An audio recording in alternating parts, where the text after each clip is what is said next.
on Jerusalem Dateline. This week on Jerusalem Dateline, Israel is on its way to the moon. 2, 1, 0, ignition. Israel is set to become the 4th country to make a soft landing on the moon. Plus, an historic economic forum brings Israelis and Palestinian business people together. Israel wants to work with the Palestinians because they want peace with their neighbors. And could this new government in northeast Syria be what the prophet Isaiah wrote about nearly 3,000 years ago? All this and more this week on Jerusalem Dateline. Hello and welcome to this edition of Jerusalem Dateline. I'm Chris Mitchell. Israel entered the space race when an Israeli company, SpaceIL, sent the first ever private spacecraft to land on the moon. The spacecraft is called Bereshit, a reference to the words "in the beginning" from Genesis. While only about the size of a washing machine, its mission is out of this world. After launching from Cape Canaveral, the plan will include several lunar orbits before making a soft landing on the moon's surface. Actually, the spacecraft will be assembled on the launcher, and here in Israel, the control room and the teams are at the last stage of readiness for the launch. The 40-day voyage culminates with a landing scheduled for April 11th. It will then send back video and high-resolution pictures and perform experiments. The mission has 2 goals. One is called the Apollo effect, hoping to inspire the next generation. We want the Israeli kids and the Israeli youth, we want to encourage them to learn STEM subjects, science, technology, engineering, and mathematics, and we hope that the mission will create the effect and encourage them. The second goal is to promote the space industry here in Israel. I think we got it. One of the goals is already achieved. And Tebby says SpaceIL wants to show a small country with a small budget can join the prestigious moon landing club of the U.S., Russia, and China. Israeli President Reuven Rivlin calls the venture Zionism at its finest. The spacecraft is also bringing a time capsule, including a miniature copy of the Bible, along with Israeli national symbols, including the saying, Am Israel Hai, the people of Israel live. As Prime Minister Netanyahu said, the launch of SpaceIL is an exciting first for the Jewish state. But here on Earth, the Jewish people are facing a resurgence in anti-Semitism that Netanyahu said parallels Israel's success. CBN News has been following and reporting on the growing trend of anti-Semitism across Europe. Lately, French protesters spoke out against what's happening in Jewish communities there.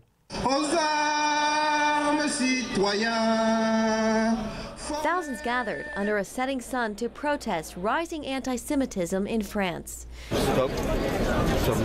Former French President François Hollande spoke as France held nationwide rallies just hours after the discovery of swastikas painted on some 80 gravestones in a Jewish cemetery. Israeli Prime Minister Benjamin Netanyahu called the desecration of graves shocking, and another Israeli official urged Jews in France to come home. In response, French President Emmanuel Macron laid a wreath and observed a moment of silence at the Holocaust Museum in Paris. This after speaking out against a French proposal to criminalize anti-Zionism. All city units are being sent to an active shooter. The emboldened acts of anti-Semitism in France come just 3 months after this deadly attack on a Jewish community in the U.S. The suspect in the shooting massacre at the Tree of Life Synagogue in Pittsburgh pled not guilty to 11 counts of hate crimes and murder. It's like a contagious disease that's always under the surface, and sometimes it spurs up into epidemic proportions, and then sometimes it recedes.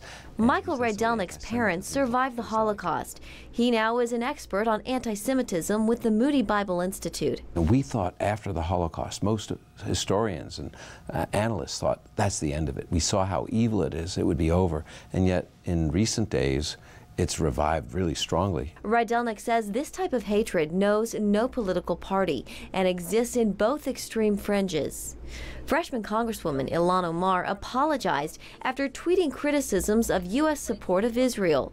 And tweeting in 2012, Israel has hypnotized the world. May Allah awaken the people and help them see the evil doings of Israel. The Anti-Defamation League recently issued a report that shows anti-Semitic incidents rose nearly 60% in just 1 year, from 2016 to 2017. Well, I think it's really interesting that the new anti-Semitism used to just be on the right-wing, fascist kind of Nazi kind of ideology, extreme right. I don't want to think all conservatives like that, but the extreme right. Now the extreme left has embraced it as well, and so you have two groups. And I think also the part of the liberal ideology today, the extreme left, is extremely anti-Israel, and because of that, there's a greater propensity to persecute Israel, oppress, or argue against Israel, but it's because it's a Jewish state. It's the Jewish state of Israel that they're angry about. It's becoming clear that America's relationship with Israel could be a big issue for Democrats in 2020. Supporting the Jewish state has long been accepted across party lines, but with some new faces in the Democratic Party, that could be changing. Here's CBN's Jenna Browder again with that story from Washington. I think what I meant is like the settlements that are increasing. And from Alexandria Ocasio-Cortez, how has this administration responded? To Ilhan Omar and Rashida Tlaib, younger Democrats coming into Congress are speaking out against Israel and in some cases being called anti-Semitic. Omar was just forced to apologize for this tweet, suggesting AIPAC, the pro-Israel lobbying group, bought the support of her colleagues. It's all causing a big headache for Democratic leadership and the party's 2020 hopefuls, who will have to take up the issue on the debate stage. Absolutely. I think Republicans will make sure it's an issue. I think Jewish Democrats will make sure it's an issue. A.B. Stoddard with Real Clear Politics says this could create a big opening for Republicans, and Democrats know that. They're very concerned about the direction of the party. Support for the BDS movement, any kind of skepticism of Netanyahu is one thing, but to go beyond that and to question the unbreakable bond, I think, is really going to cause a lot of strife within the party. As well as potential issues with their own voters. A 2018 Pew Research poll found just 27% of Democrats sympathize with Israel, down from 38% in 2001. And younger voters are dramatically less supportive than older voters. I think that it's a big internal struggle that they don't want to make too public. They don't want to have the debate be out in the open, but they're working behind the scenes very aggressively to try to make it clear to people that we stand with Israel. A group of prominent Democrats has formed a pro-Israel group to counter any skepticism, but that may not be enough. And in 2020, but President Trump, when he runs next year, he's not going to do nuance. He's going to hammer them over this in simplistic terms that will make it very complicated for the Democratic nominee. Instead of talking about other ideas, Democrats may have to defend and explain themselves on an issue few of them want to address. In Washington, Jenna Browder, CBN News. Coming up, Israelis and Palestinian business people got together and made history. They want to be able to feed their children. They want their children to have great education. They want prosperity. President Trump has yet to unveil his business plan, but after 25 years of a failed peace process, Israelis and Palestinians are trying a different approach. Grassroots business ties that build the economy and good relationships. For many, this is history in the making. As the children of Abraham, there is far more that unites us than divides us. We are not destined to fight. U.S. Ambassador to Israel David Friedman spoke to Israelis and Palestinians at a first-of-its-kind economic forum. The last time anybody signed a piece of paper was in Oslo in 1993, but no efforts were undertaken then to make peace between the people. It was peace on a piece of paper. And of course, we know what happened.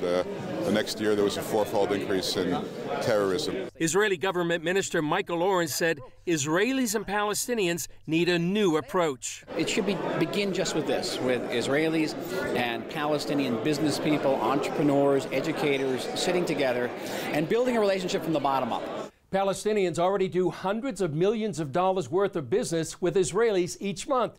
And more than 100,000 Palestinians go to Israel to work each day, and more than 40,000 in Israeli communities in Judea and Samaria. But that's one narrative not often reported. The other narrative is that you've got more than 90% of Palestinians today that are working with or are wanting to work with Israelis. They want normal relationships. They want to be able to feed their children. Heather Johnston, founder of the U.S.-Israel Education Association, co-sponsored the forum. Israel has the technology. They have the innovative economy that is flourishing, and they're watching it flourish. Israel wants to work with the Palestinians because they want peace with their neighbors. There's a paradigm shift here where we recognize the role of government, but we are not putting all of our eggs in that basket. Israeli Ari Zimmerman lives in Ariel, and Palestinian Ashraf Jabari lives in Hebron. They co-founded the Judea and Samaria Chamber of Commerce and Industry. We need to look to a different sector, not the government sector, for stability and sustainability. We need to look to the business sector. This is a business sector empowerment movement where we say that business leaders are the ones who are paying people's salaries. First of all, we're neighbors in the territories in Hebron. Our neighbors are Jewish. We worked together 50 years ago until Oslo. The politics in our area is making all these problems. U.S. Senator James Lankford says Congress is paving the way for the U.S. government to back this project. So for the first time ever, American financial dollars are actually going towards helping the cooperation between Palestinian and Israeli business leaders in cooperating together. Lankford said it's not about a peace process, but simply making peace. One of the areas that we need to be able to see is more engagement on the business side, where it's just family to family and business to business actually doing it. Jabari says he's not afraid to work with Israelis. We're looking toward the future of our children from both sides. Whoever wants real peace, in my opinion, has to continue in this way. There's no other way. There's only one way. We have to live together. An overwhelming percentage of Palestinian Arabs want peace with Israel. And one prominent leader says he would prefer living under the Jewish state than the Palestinian Authority. CBN's Scott Ross traveled to the ancient city of Hebron, where he talked with a Jew and an Arab who believe peace between them is possible. Hebron is often known as one of the most volatile cities in the West Bank. But here in what's also the most prosperous Palestinian Arab city, a different kind of peace between Israelis and Palestinians is discussed on both sides. Jabri and Arnon have been friends for 30 years. After our initial exchange, Jabri preferred to speak mostly in Hebrew. You two are friends. You're an Arab and he is a Jew. Yes. Why are you friends? He's our neighbor. Neighbors? Yes. And you get along together? Yes. So it is possible for Jews and Arabs to live together in friendship without any conflict? Yes, without any doubt. 30 years ago, we were working together, doing business together. Why don't more Jews and Arabs live as you live with your friend? Because of the politicians. More than 25 years ago, Israel opened the door for Yasser Arafat and the Palestinian Liberation Organization, or PLO, from Tunis by recognizing them as the sole representative of the Palestinian people in negotiations. Arafat and then Israeli Prime Minister Yitzhak Rabin signed the Oslo Accords on the White House lawn in 1993. Creating the Palestinian Authority out of the PLO to govern the Palestinians. The aim? To end the Israeli-Palestinian conflict and eventually establish a Palestinian state in biblical Judea, Samaria, and Gaza. Jabri says it hasn't worked. PLO.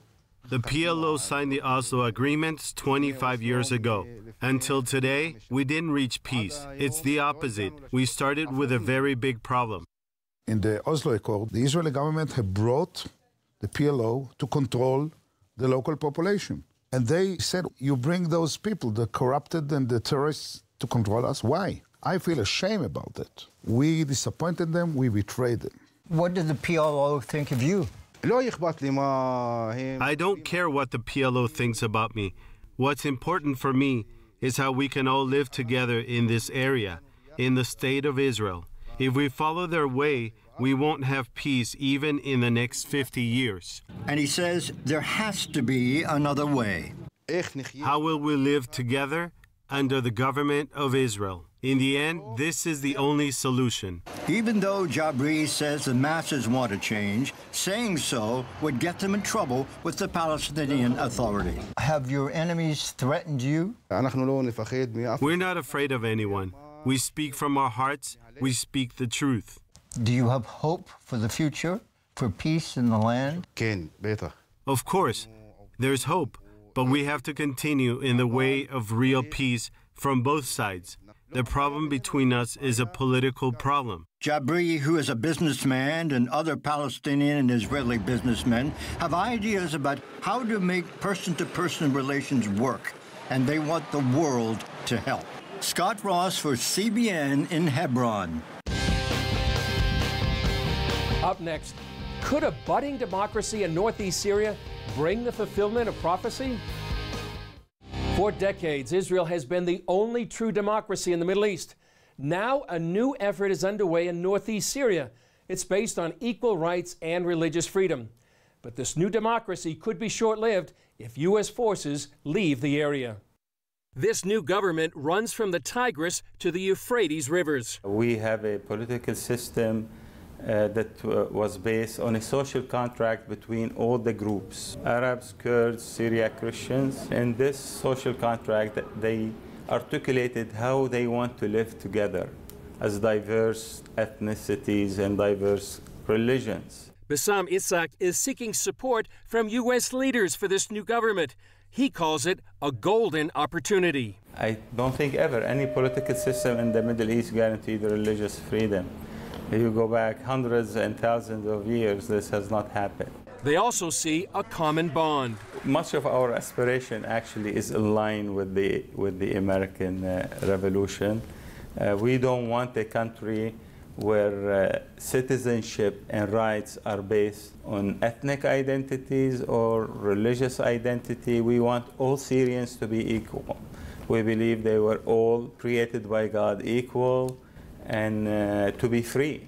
They also find inspiration in the Bible, where the prophet Isaiah wrote of a holy highway from Assyria, part of modern-day Syria, through Israel and Egypt. This is actually our dream, is that the highway, that the crescent will be the Isaiah crescent, Lord willing, because it's a crescent of peace and prosperity. And according to Isaiah, when this Isaiah crescent is established, it will be a blessing for the whole earth. So we are really yearning for the Isaiah crescent. Yet, he says, they need protection so this dream and democracy can stay alive. Ishaq says he wants to tell President Trump the existence of Christians there hangs in the balance given surrounding threats. So I would say to him, Mr. President, God is entrusting you. God has entrusted America with power and ability. Please seek God, ask God before you make the decision, so that Christianity is not eradicated from Syria and from historical Mesopotamia. Up next, an appeal for prayer and fasting for Israel and the Middle East for such a time as this.